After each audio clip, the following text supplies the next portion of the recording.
What's up, guys? Welcome to your 150th Android tutorial for the new Boston, and just want to say congratulations for getting this far. I know we've gone kind of quick in some places, been pretty boring lately, so I apologize for that. Just been trying to get all these tutorials done, and so my humor just went down the drain.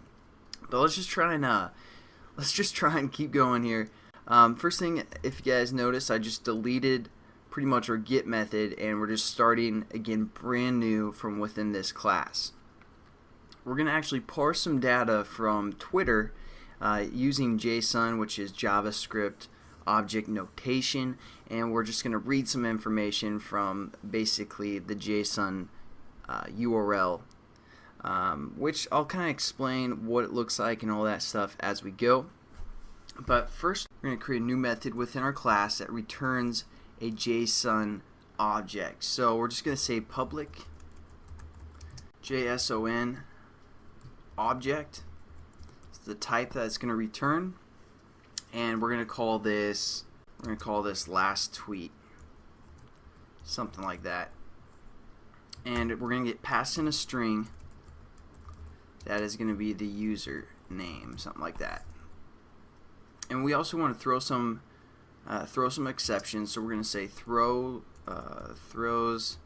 client protocol exception, input output exception, and a JSON exception or JSON exception. Alright, so now that we have this method set up, we've got to add all of our imports. Control-Shift-O again, and it adds our imports for us, and we need some kind of a return statement that's going to return a JSON object. We'll get to that in a second. The first thing that we want to do again is have an HTTP client that's going to basically be a default, so we're going to set that up above our class so we can refer to it everywhere else. So HTTP client, and we're going to say this client is again, just keep things kind of familiar there. Then our onCreate method, we might say client is equal to new default HTTP client, just standard default client. Nothing new for the most part again. Just add our imports. Alright, so now let's get into it.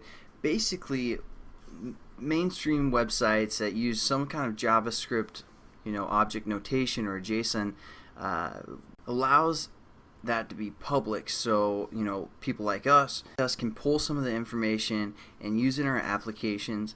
And Twitter has a JSON that we can actually pull some information from, and you can search like Twitter JSON, and a lot of top few results will show you the actual website link that you guys can get some information from, and what type of JavaScript notation it is.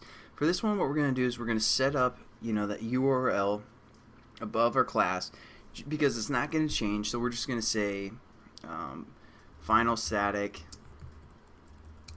string, and we're just going to call this URL, something like that.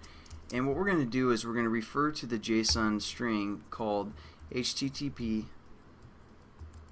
api.twitter.com/1/statuses/user_timeline.json.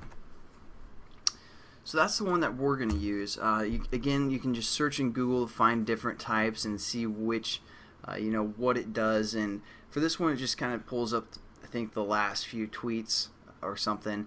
And I'll get into what that website actually looks like, or what that URL string does, and all that good stuff as we go. But now what we want to do is we just want to build a string builder. So we're going to say string builder. We're going to call this one URL. And this one's lowercase URL, so it's different than our string. But we're going to set this equal to be a new string builder, and we're going to say URL within the parentheses. So basically what we're doing is using a string builder to build the string off of our JSON code or URL, whatever you guys want to refer to that as, And then what we're going to do is we're going to parse some data from that. But before we do that, I want to show you guys what this kind of looks like. So we're going to do that first. So give yourself a few spaces. We're just going to use again the HTTP get command, and we're just going to say get, and this is equal to new HTTP get, and then